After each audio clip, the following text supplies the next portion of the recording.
Hi all, ഞാൻ അനുദി. Kerala administrative service 2025 notification ഇന്ന് വന്നു കഴിഞ്ഞു.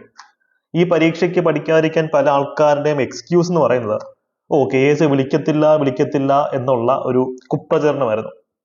പിന്നെ കേസ് വിളിക്കും എന്ന് ഏകദേശം ഉറപ്പായപ്പോഴത്തേക്കും അത് ചുമ്മാ പറയുന്നതെന്നായിരുന്നു അടുത്ത എക്സ്ക്യൂസ്.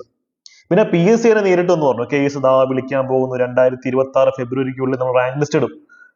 അപ്പൊ അടുത്ത എക്സ്ക്യൂസ് എന്ന് പറയുന്നത് ഇനി നോട്ടിഫിക്കേഷൻ വരട്ടെ എന്നുള്ളതാണ്.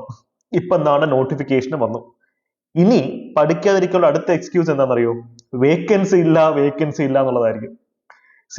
നിങ്ങൾ മനസ്സിലാക്കുന്ന പ്രധാനപ്പെട്ട ഒരു കാര്യമുണ്ട്. 2026 ഫെബ്രുവരിയോട് കൂടിയാണ് KS പരീക്ഷയുടെ റാങ്ക് ലിസ്റ്റ് പ്രസിദ്ധീകരിക്കുമെന്ന് PSC പറഞ്ഞിട്ടുള്ളത്.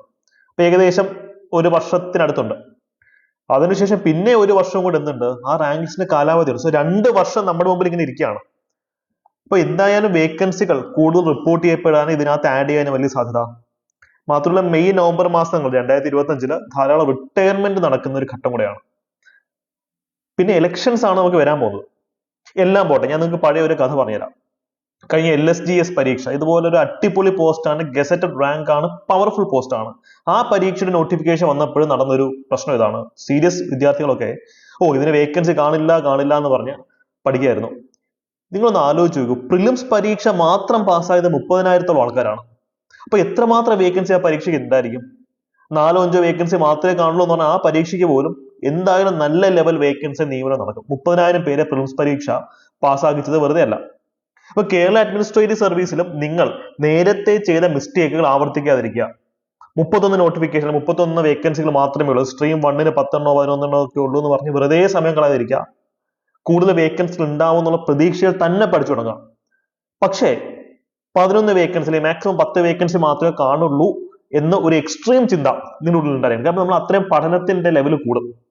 നമ്മളൊരു 1000 വേക്കൻസിയുള്ള പരീക്ഷയ്ക്ക് പഠിക്കുമ്പോഴും 10 വേക്കൻസിയുള്ള പരീക്ഷയ്ക്ക് പഠിക്കുമ്പോഴും നമ്മുടെ മെന്റാലിറ്റി രണ്ടായിരിക്കും. നമ്മൾ കൂടുതൽ തീവ്രമായി പഠിക്കുന്നത് എപ്പോഴും 10 വേക്കൻസിയുള്ള പരീക്ഷയ്ക്കായിരിക്കും. അതുകൊണ്ട് നിങ്ങളുടെ മനസ്സിൽ അത് തന്നെ ഫിക്സ് ചെയ്യാം. റിയാലിറ്റി എന്തോ ആയിക്കോട്ടെ, ഇത്ര വേക്കൻസിയെ കാണുള്ളൂ, വേക്കൻസി വളരെ കുറവായിരിക്കും എന്ന് കരുതി മനസ്സിൽ ഫിക്സ് ചെയ്ത് തന്നെ പഠിക്കുക.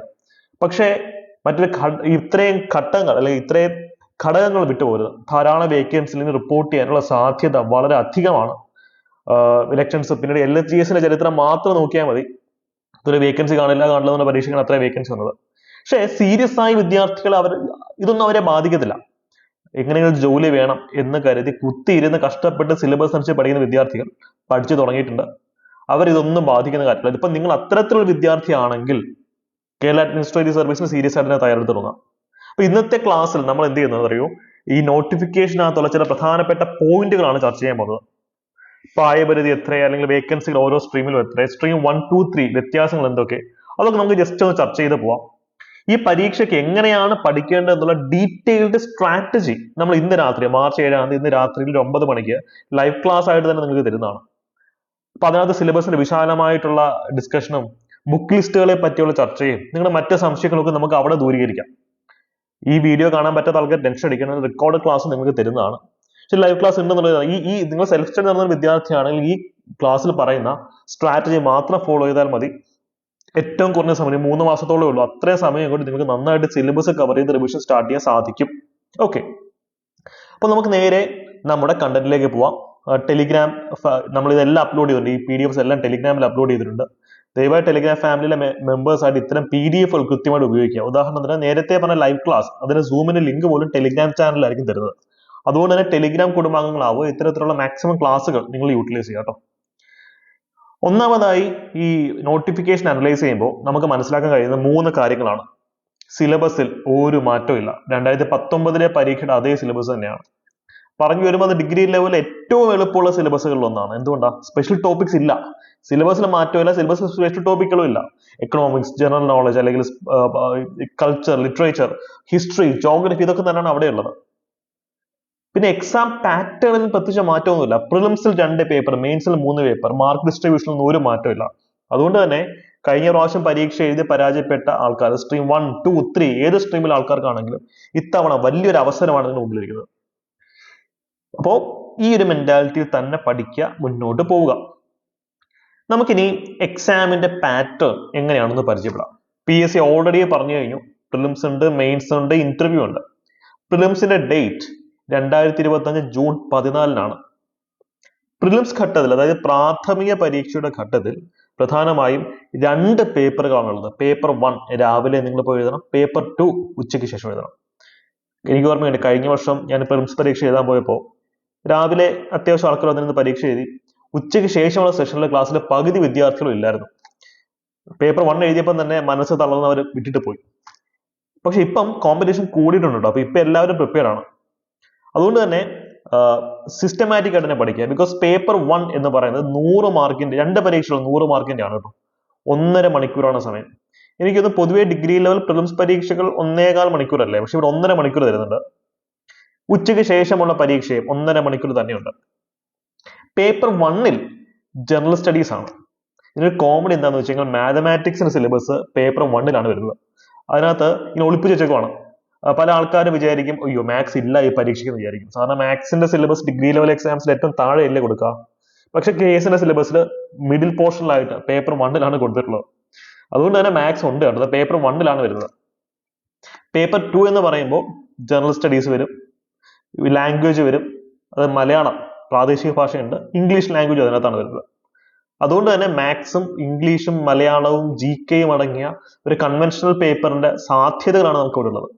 ഈ MEM സബ്ജക്റ്റുകൾ maths, English, Malayalam, reasoning strong ആണെങ്കിൽ നിങ്ങൾക്ക് നല്ല രീതിയിലൂടെ മാർക്ക് ബൂസ്റ്റ് ചെയ്യാൻ സാധിക്കും. ഒന്ന് നോക്കിയേ, മലയാളത്തിന് 30 മാർക്കാണ്, ഇംഗ്ലീഷിന് 20 മാർക്കാണ്.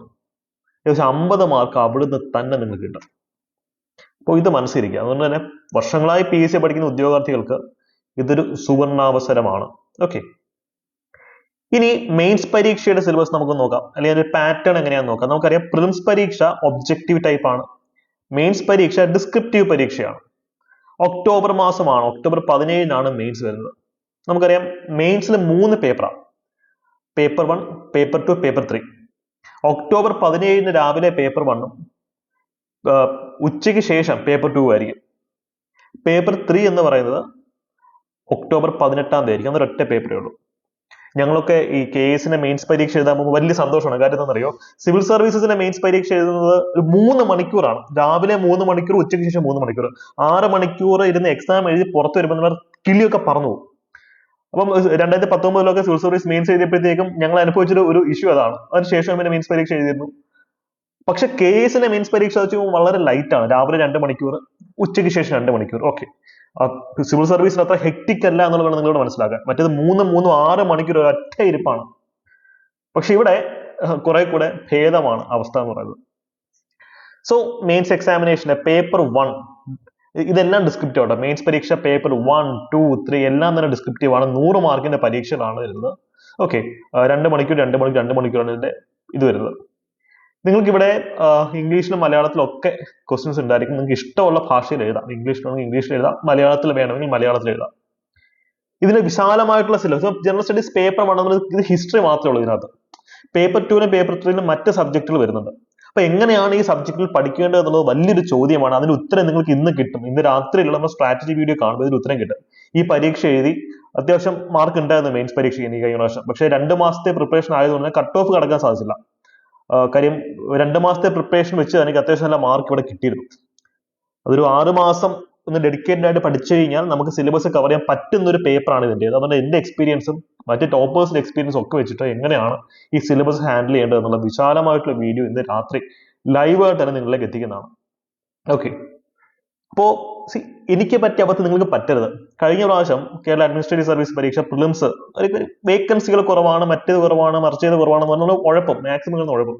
അങ്ങനെ പ്രിലിംസ് എഴുതി നമ്മൾ പിന്നെ ആൻസർ കീ പോലും കമ്പയർ ചെയ്ത് നോക്കാൻ പോകില്ല. മെയിൻസിനെ പഠിക്കുന്നില്ലെന്ന് തന്നെ വെച്ചു, കാരണം പ്രിലിംസ് പാസ്സാവുന്ന പോലും അറിയില്ലല്ലോ. പിന്നെ മെയിൻസിന്റെ പ്രിലിംസ് റിസൾട്ട് എന്ന് പറഞ്ഞാൽ മെയിൻസ് 2 മാസമേ ഉള്ളൂ പിന്നെ നമ്മുടെ മുമ്പിൽ. 2 മാസം മാക്സിമം ഡെയിലി 8-10 മണിക്കൂർ കുത്തിയിരുന്ന് പഠിക്കാൻ ശ്രമിച്ചിരുന്നു. പക്ഷേ അറിയാലോ, 6-7 മാസമായി പരീക്ഷയ്ക്ക് വേണ്ടി തയ്യാറെടുക്കുന്ന വിദ്യാർത്ഥികളുണ്ട്. അപ്പൊ അവരുടെ കൂടെയാണ് നമ്മൾ മത്സരിക്കേണ്ടത്. 2 മാസം കൊണ്ട് അവസാനം കൊണ്ടിട്ട് പഠിക്കുന്ന ഇതായിരിക്കും അവസ്ഥ. അപ്പൊ അതൊരിക്കലും ഒരിക്കലും നിങ്ങൾ കാണിക്കരുത്. അന്നും ഞങ്ങളെയും പിന്നോട്ട് വലിച്ച ഫാക്ടേഴ്സ് ഇതാണ്. വേക്കൻസി ഇല്ല, അതില്ല, മറ്റേതില്ല, മറിച്ചേതില്ല, ഈ പരീക്ഷ നടക്കത്തില്ല എന്ന ചിന്തകൾ തന്നെയാണ്. പക്ഷെ പരീക്ഷ നടന്നു. കുത്തിരുന്ന് പഠിച്ച ആൾക്കാർക്കൊക്കെ ജോലി കിട്ടി. നന്നായിട്ട് സിസ്റ്റമാറ്റിക് ആയിട്ട് പഠിച്ച ആൾക്കാർ ഇന്ന് കേരള അഡ്മിനിസ്ട്രേറ്റീവ് സർവീസ് ഓഫീസേഴ്സ് ആയിട്ട് വർക്ക് ചെയ്യുന്നു പല സ്ഥലത്തും. അപ്പൊ അത് നിങ്ങളുടെ മനസ്സിൽ വെച്ചിരിക്കണം. അപ്പോൾ പ്രിലിംസിന്റെ ഒക്കെ ഇത് കണ്ട് മെയിൻസിന്റെ സിലബസ് അനാലിസിസ് ഒക്കെ ഇന്ന് രാത്രി പറഞ്ഞുതരാട്ടോ. അതിനുശേഷമാണ് ഇന്റർവ്യൂ എന്ന് പറയുന്ന ഒരു ഘട്ടം വരുന്നത്. 45 മാർക്കാണ് ഇന്റർവ്യൂ. ഏറ്റവും എളുപ്പമുള്ള ഘട്ടം ഇന്റർവ്യൂ ഘട്ടമായിരിക്കും.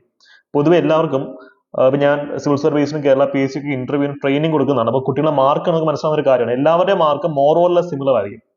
ഏറ്റവും കുറഞ്ഞ മാർക്ക് ഏറ്റവും കൂടിയ മാർക്ക് നമ്മൾ വ്യത്യാസം ചിലപ്പോൾ 2-3 മാർക്ക് മാത്രമായിരിക്കും. ഇപ്പൊ സബ് ഇൻസ്പെക്ടർ ഓഫ് പോലീസ് അല്ലെങ്കിൽ എക്സൈസ് ഇൻസ്പെക്ടർ പരീക്ഷയ്ക്ക് മാക്സിമം 13 മാർക്ക് കിട്ടും ഇന്റർവ്യൂവിന്. ഇതുവരെയുള്ള രീതി അനുസരിച്ചാണ് പറയുന്നത്. ഏറ്റവും മിനിമം 11 മാർക്കെങ്കിലും കിട്ടും ഇന്റർവ്യൂവിന്. KASന്റെ കഴിഞ്ഞ ഇന്റർവ്യൂവിന്റെ മാർക്കുകൾ അനലൈസ് ചെയ്യുമ്പോഴും ഇത് തന്നെയാണ് അവസ്ഥ. അതുകൊണ്ട് തന്നെ ഇന്റർവ്യൂവിനെ പറ്റി ആലോചിച്ച് ടെൻഷൻ അടിക്കേണ്ട. പക്ഷെ നിങ്ങൾക്ക് എല്ലാവർക്കും ടെൻഷൻ മെയിൻസ് പരീക്ഷയെ സംബന്ധിച്ചായിരിക്കും. ആ ടെൻഷൻ നോക്കി ഇന്ന് നമുക്ക് അലീറ്റ് ചെയ്യാൻ തരാം. കാര്യം ആത്മവിശ്വാസമാണ് ഒരു പരീക്ഷയെ നേരിടാൻ നമുക്ക് വേണ്ടുന്ന പ്രാഥമികമായ ഒരു ആയുധം എന്ന് പറയുന്നത്. ഇതൊക്കെ നമുക്ക് സെറ്റ് ആക്കാം കേട്ടോ. അപ്പൊ ഇതിനകത്തെ വീഡിയോ നിങ്ങൾക്ക് അതിനെപ്പറ്റി കൂടുതൽ ഇൻഫർമേഷൻസ് കിട്ടും. ഇനി മറ്റ് പല ആൾക്കാർക്കും സംശയം ഇതിന്റെ ഏജ് ലിമിറ്റും കാര്യങ്ങളൊക്കെയാണ്. നമുക്ക് അതും കൂടെ ഒന്ന് ചർച്ച ചെയ്യാം. അപ്പൊ അതിനു മുമ്പ് വേക്കൻസികൾ എത്രയുണ്ടെന്ന് ചോദിച്ചു കഴിഞ്ഞാൽ മൊത്തത്തിൽ 31 വേക്കൻസികളാണ് ഇതുവരെ പറഞ്ഞിട്ടുള്ളത്. സ്ട്രീം 1, 2, 3 സ്ട്രീം 1-ൽ 11 വേക്കൻസി, സ്ട്രീം 2-ൽ 10, സ്ട്രീം 3-ൽ 10. ഇതിലും കൂടും എന്ന് തന്നെയാണ് നമ്മൾ പ്രതീക്ഷിക്കേണ്ടത്. ഇത് കണ്ട് വെറുതെ പഠിക്കാതിരിക്കുക, എനിക്ക് അത്രേ പറയാനുള്ളൂ. കാര്യം KAS പോലൊരു അവസരം ഇനി എന്ന് വരാനാണ്. നിങ്ങൾ എന്തായാലും എല്ലാവരും സെക്രട്ടേറിയറ്റ് അസിസ്റ്റന്റ് പരീക്ഷയ്ക്ക് തയ്യാറെടുക്കുന്ന വിദ്യാർത്ഥികളാണ്. സെക്രട്ടേറിയറ്റ് അസിസ്റ്റന്റിനെ KASന്റെ സിലബസിൽ വലിയ മാറ്റമില്ല. സെക്രട്ടേറിയറ്റ് അസിസ്റ്റന്റിന്റെ സിലബസ് കുറെ കൂടെ വലുതാണെന്നേ ഉള്ളൂ. അപ്പൊ അത് പഠിക്കുന്ന ഒരാൾക്ക് ഇത് പഠിക്കാൻ പറ്റും എന്തായാലും. ഡിസ്ക്രിപ്റ്റീവ് പരീക്ഷയ്ക്ക് മാത്രം ഒന്ന് എക്സ്ട്രാ എഫേർട്ട് ഇട്ടാൽ മതി. ഞാൻ അതിന്റെ ഒരു സ്ട്രാറ്റജി വീഡിയോ, എങ്ങനെയാണ് ഈ 2 പരീക്ഷകൾക്ക് ഒരുമിച്ച് തയ്യാറെടുക്കേണ്ടതെന്നുള്ള സ്ട്രാറ്റജി വീഡിയോ അപ്ലോഡ് ചെയ്തിട്ടുണ്ട്.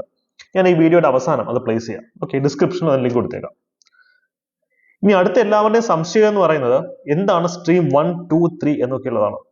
സാധാരണ ഉദ്യോഗാർത്ഥികളെല്ലാം സ്ട്രീം 1-ലാണ് വരിക കേട്ടോ. അതായത് ഡയറക്റ്റ് റിക്രൂട്ട്മെന്റ് ആണ്. സർക്കാർ ഉദ്യോഗസ്ഥരല്ലാത്ത ആൾക്കാർക്ക് വേണ്ടിയിട്ടുള്ളതാണ് സ്ട്രീം 1. അല്ലെങ്കിൽ സർക്കാർ ഉദ്യോഗസ്ഥരായിരിക്കും, പക്ഷെ അവരുടെ പ്രൊബേഷൻ ഡിക്ലെയർ ചെയ്ത് കാണില്ല. ഇപ്പം ജസ്റ്റ് സർവീസിൽ കയറിയിട്ടുണ്ടായിരിക്കുള്ളൂ, 2 വർഷം വേണമല്ലോ പ്രൊബേഷൻ ഡിക്ലെയർ ചെയ്യാൻ. അത്തരത്തിലുള്ള ആൾക്കാർക്ക് വേണ്ടിയിട്ടുള്ളതാണ് സ്ട്രീം 1. ഏറ്റവും കൂടുതൽ ഉദ്യോഗാർത്ഥികൾ ഈ സ്ട്രീമിലാണ് വരുന്നത്. ഞാനും കഴിഞ്ഞ പ്രാവശ്യം സ്ട്രീം 1-ലായിരുന്നു പരീക്ഷ ചെയ്തത്. സ്ട്രീം 2 എന്ന് പറയുമ്പോൾ ഇത് ഗവൺമെന്റ് എംപ്ലോയീസിനുള്ളതാണ്. ഗവൺമെന്റ് എംപ്ലോയീസ് അതിന്റെ KAS റൂൾസ് 2018 ഷെഡ്യൂൾ 1-ൽ അതിനെപ്പറ്റി വിശദമായിട്ട് കൊടുത്തിട്ടുണ്ട്. അതായത് ഗസറ്റഡ് ഓഫീസേഴ്സ് അല്ലാത്ത ഗവൺമെന്റ് എംപ്ലോയീസ് ആണ് ഇവിടെ വരുന്നത്. പക്ഷെ ഇവിടെയും ചില ബോർഡുകൾ, കോർപ്പറേഷൻസ്, അതിലെ എംപ്ലോയീസിന് ഈ യൂണിവേഴ്സിറ്റി അസിസ്റ്റന്റ് അത്തരത്തിലുള്ള കാര്യങ്ങൾക്ക് ഈ സ്ട്രീമിൽ എഴുതാൻ പറ്റുമോ എന്ന് എനിക്ക് തോന്നുന്നവർക്ക് സാധിക്കില്ലെന്നാണ് എന്റെ വിശ്വാസം. അതൊന്ന് ക്രോസ് ചെക്ക് ചെയ്യണം. നിങ്ങൾ കൃത്യമായിട്ട് ക്രോസ് ചെക്ക് ചെയ്യുക. കാര്യം 100 കണക്കിന് ഡിപ്പാർട്ട്മെന്റ്സ് ആണല്ലേ. അപ്പൊ എവിടെയൊക്കെയാണ് വരുന്നത് നിങ്ങൾ കൃത്യമായിട്ട് ക്രോസ് ചെക്ക് ചെയ്യണം. നിങ്ങൾ ഡിപ്പാർട്ട്മെന്റ് ക്രോസ് ചെക്ക് ചെയ്യണം. ചില ബോർഡുകൾ അല്ലെങ്കിൽ മറ്റ് പോസ്റ്റുകളുള്ള ആൾക്കാർക്ക് ഒരുപക്ഷെ സർക്കാർ ഉദ്യോഗസ്ഥരാണെങ്കിലും അവർക്ക് ഇത് അപ്ലൈ ചെയ്യാൻ പറ്റില്ല. അവർ സ്ട്രീം 1-ൽ തന്നെ അപ്ലൈ ചെയ്യണം. അത് ഏതൊക്കെ സ്ഥലത്ത് അങ്ങനെ ഇഷ്യൂ വരുന്നതെന്ന് വെച്ചാൽ നിങ്ങളൊന്ന് ചെക്ക്ഔട്ട് ചെയ്യാം. ഓക്കെ, സ്ട്രീം 3 എന്ന് പറയുമ്പോൾ ഗസറ്റഡ് ഓഫീസേഴ്സ്, അതായത് 1ാം ഗസറ്റഡ് തസ്തിക അല്ലെങ്കിൽ അതിന് മുകളിലുള്ള ആൾക്കാർക്കാണ് സ്ട്രീം 3-ൽ അപ്ലൈ ചെയ്യാൻ സാധിക്കുക. കട്ട് ഓഫ് കുറഞ്ഞു വരും. ഏറ്റവും കട്ട് ഓഫ് ഇവിടെയാണ്. ഇവിടെയും വളരെ കുറച്ച് കട്ട് ഓഫാണ് വരുന്നത്. അതാണ് ഞാൻ പറഞ്ഞത്, നിങ്ങൾ ഗവൺമെന്റ് ഉദ്യോഗസ്ഥരാണെങ്കിൽ ഇത് വലിയ അവസരമാണ്. വളരെ കുറച്ച് കട്ട് ഓഫ് ആണ് വരുന്നത്. അതുകൊണ്ട് തന്നെ ഇപ്പൊ സ്ട്രീം 3-യുടെ കട്ട് ഓഫ് കഴിഞ്ഞ പ്രാവശ്യം വളരെ തുച്ഛമായിരുന്നു. ആ കട്ട് ഓഫ് കിട്ടിയ ആൾക്കാർക്ക് സ്ട്രീം 1-ലും 1-ലാണെങ്കിൽ ഇന്റർവ്യൂ കോൾ പോലും കിട്ടി കാണത്തില്ല, മെയിൻസിൽ ഒരു പാസ്സായി കാണത്തില്ല. സ്റ്റിൽ ആ മാർക്ക് വാങ്ങിച്ച സ്ട്രീം 2-ലും 3-ലും ആൾക്കാർക്ക് ജോലി കിട്ടിയിട്ടുണ്ട്. അതാണ് നിങ്ങൾ മനസ്സിലാക്കേണ്ടത്. KAS ഓഫീസർ ജോലി കിട്ടിയിട്ടുണ്ട്.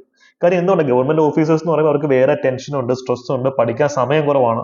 അതുകൊണ്ട് തന്നെ സാധാരണ ഒരു ശരാശരി വിദ്യാർത്ഥിയെ പോലെ 24 മണിക്കൂറും കുത്തിരുന്ന് അവർക്ക് പഠിക്കാൻ പറ്റുന്ന വരത്തില്ല. അതുകൊണ്ട് തന്നെ കട്ട് ഓഫ് കുറയും, സ്വാഭാവികമാണ്. അവർക്ക് കഴിവ് കുറഞ്ഞതുകൊണ്ടാണ് കട്ട് ഓഫ് കുറയുന്നതെന്ന് ചിന്തിക്കേണ്ട. നല്ല കോമ്പറ്റീഷൻ ആണ്, നല്ല ബ്രില്യന്റ് ആയിട്ടുള്ള എക്സിക്യൂട്ടീവ്സും ബ്യൂറോക്രാറ്റ്സും തന്നെയാണ് അവർ. പക്ഷേ കട്ട് ഓഫ് കുറവായിരിക്കും എന്നുള്ള സത്യം നിങ്ങൾ തിരിച്ചറിയാം. ഓക്കെ, അപ്പോ പ്രായപരിധിയാണ് മറ്റു പല ആൾക്കാരുടെയും സംശയം.